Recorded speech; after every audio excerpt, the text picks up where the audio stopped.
Maioria no STF vota por validade das federações partidárias. E você vai ver também. A inflação oficial de janeiro fechou em 0,54%, o maior índice para o mês nos últimos 6 anos. Os empréstimos no rotativo do cartão de crédito bateram recorde em 2021. Restrições em Hong Kong trazem de volta cenas de pânico em supermercado por conta de novo surto de Covid-19. A esperança de evitar uma guerra na Ucrânia aumenta depois dos esforços diplomáticos dos últimos dias. E ainda, a FIFA registra pedidos de 17 milhões de ingressos para a Copa do Mundo do Catar, agora no Jornal das 18h30. Olá, boa noite. São 18h30 pelo horário de Brasília. A maioria dos ministros do Supremo Tribunal Federal votou hoje a favor de manter a validade da lei que prevê as chamadas federações partidárias nas eleições. O STF julga uma ação apresentada pelo PTB que discute o tema. O partido argumenta que as federações são reedição das coligações que acabaram por decisão do Congresso. Na mesma ação, o PT fez um pedido para que o prazo para a formação das federações vá até o dia 5 de agosto. Essa regra atual, as legendas podem oficializar o pedido de união até 1º de março. O prazo ainda será definido pelos ministros.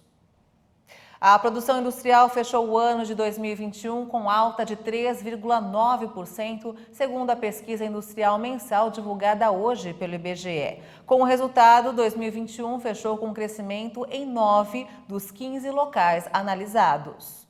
Na passagem de novembro para dezembro, a produção industrial apresentou expansão em 10 dos 15 locais pesquisados.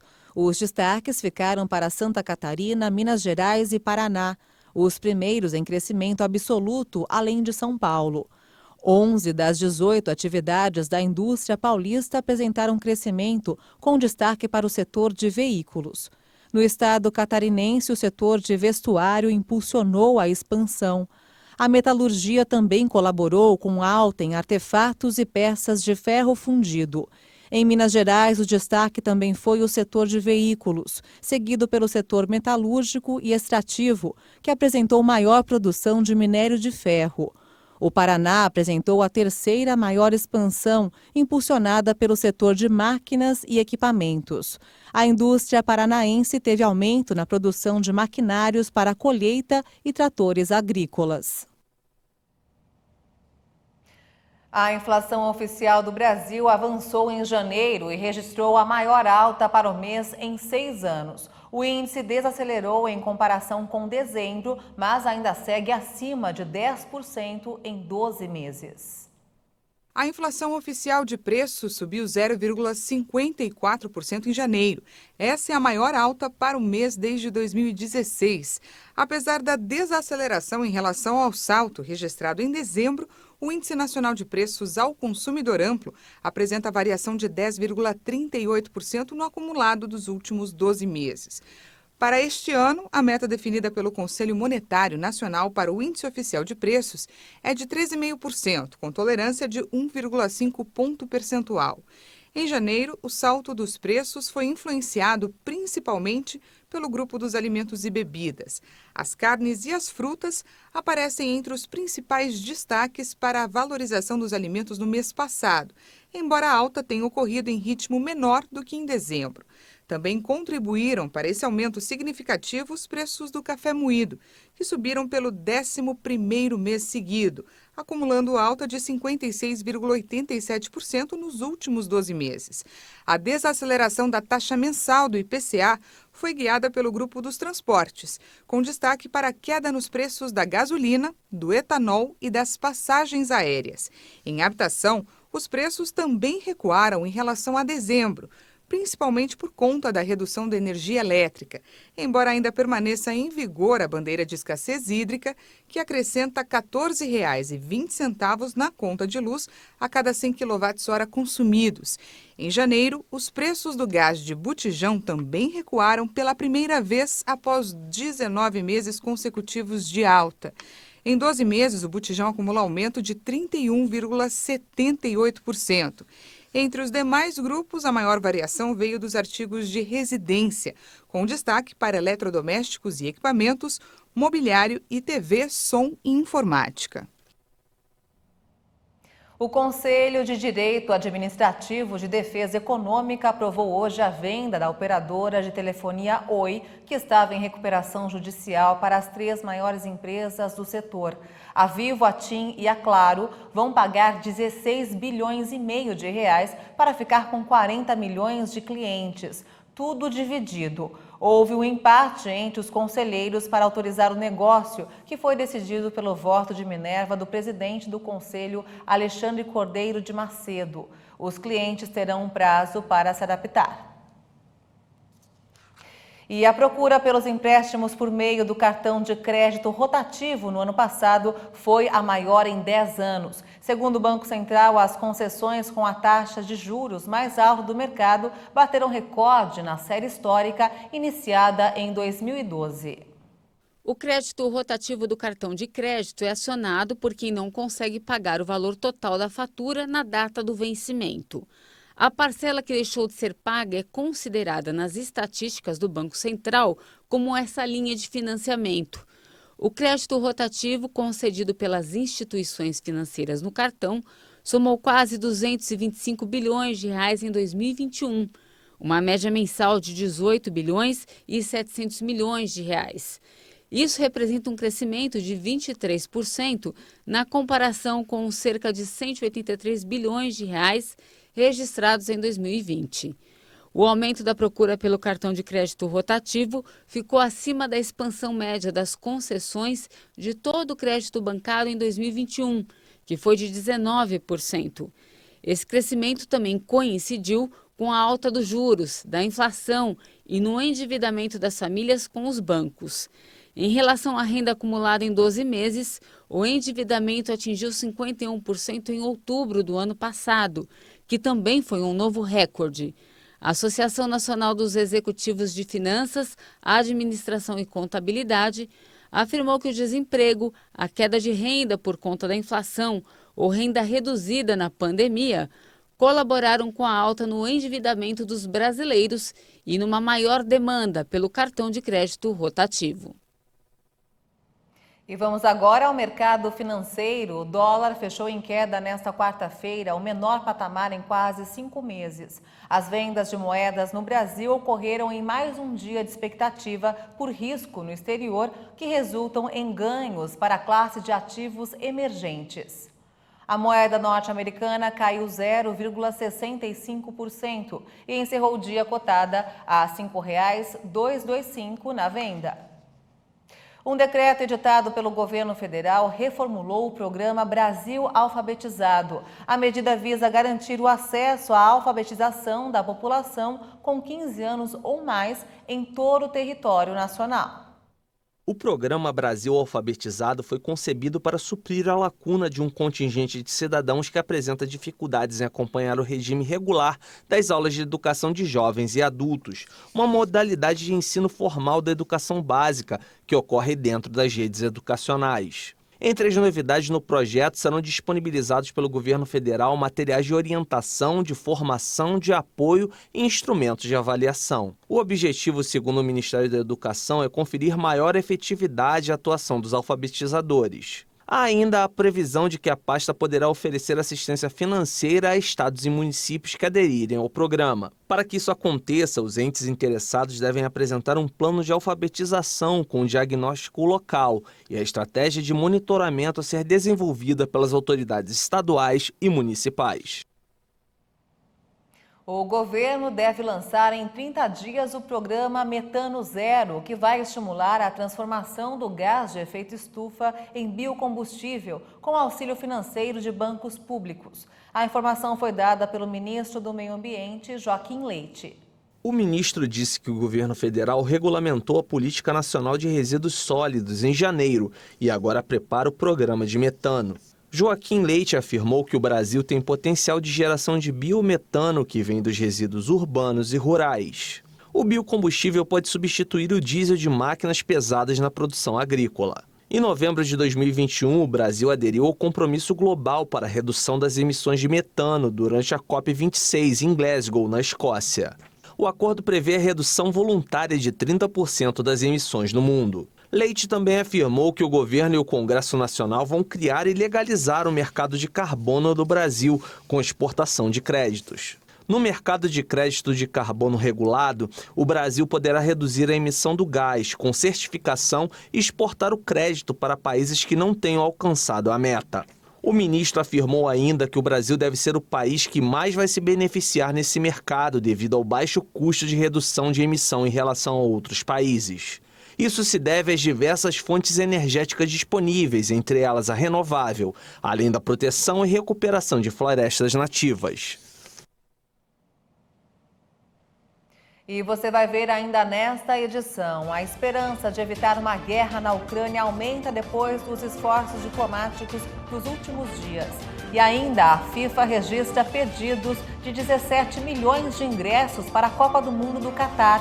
Os detalhes em instantes, até já.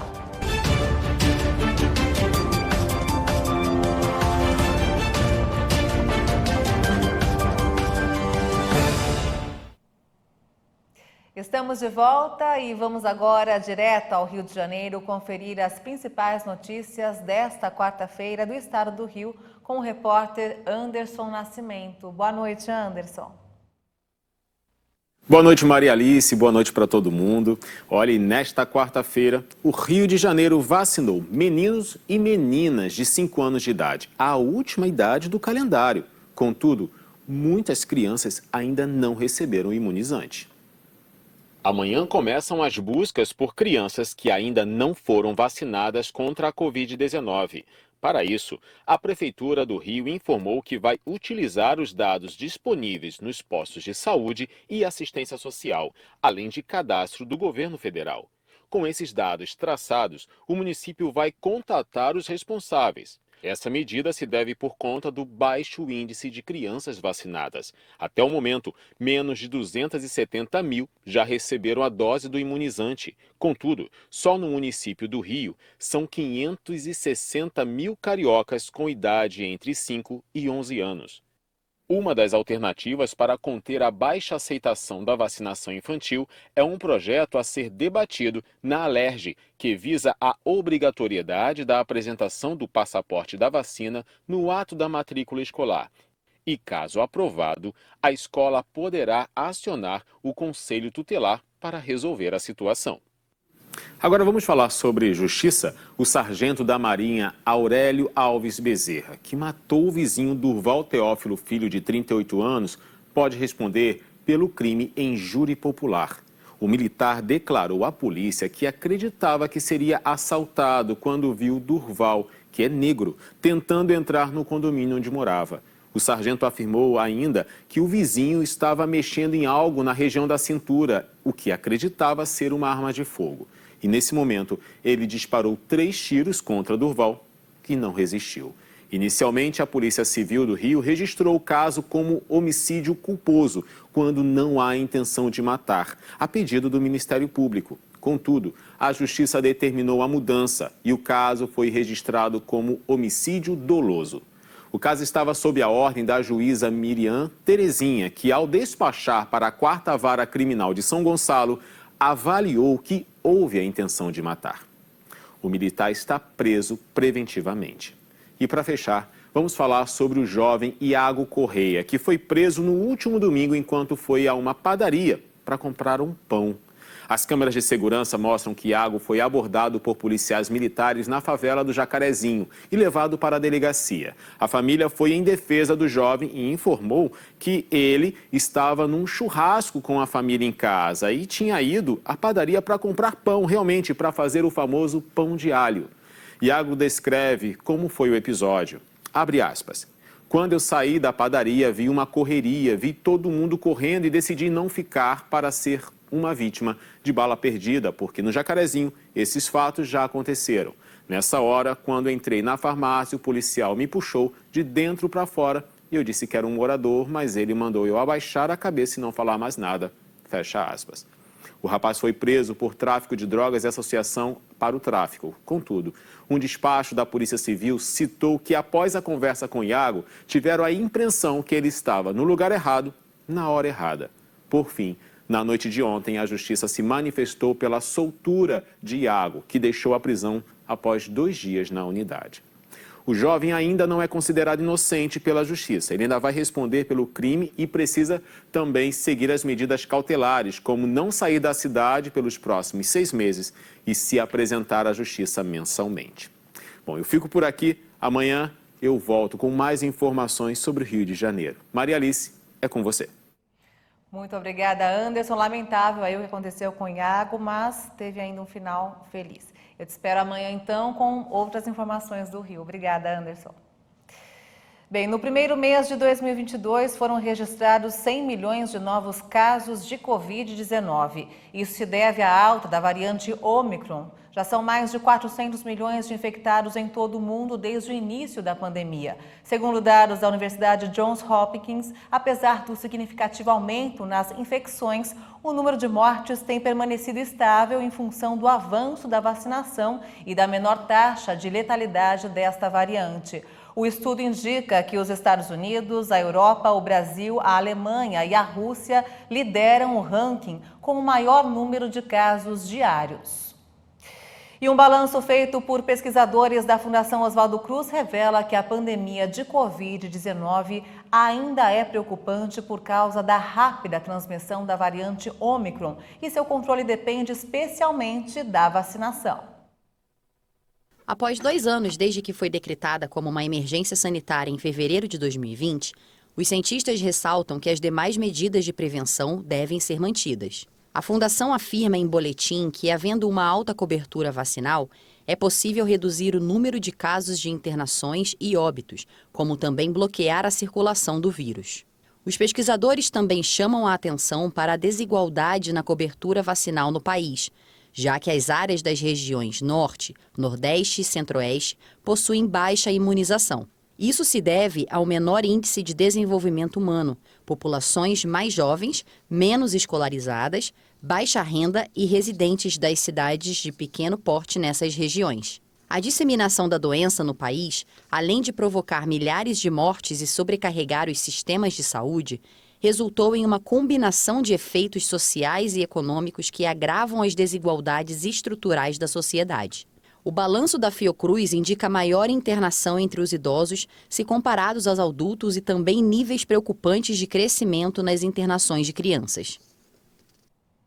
Associações e fornecedores de autotestes de Covid-19 estimam que o exame caseiro vai custar entre R$ 45 e R$ 79 por unidade no país. Na Europa, o mesmo produto é vendido por cerca de R$ 8, um valor 82% mais baixo. O preço no Brasil está na mesma faixa dos valores cobrados nos Estados Unidos, Uruguai e Argentina. Já na Alemanha, os autotestes custam no máximo R$ 17.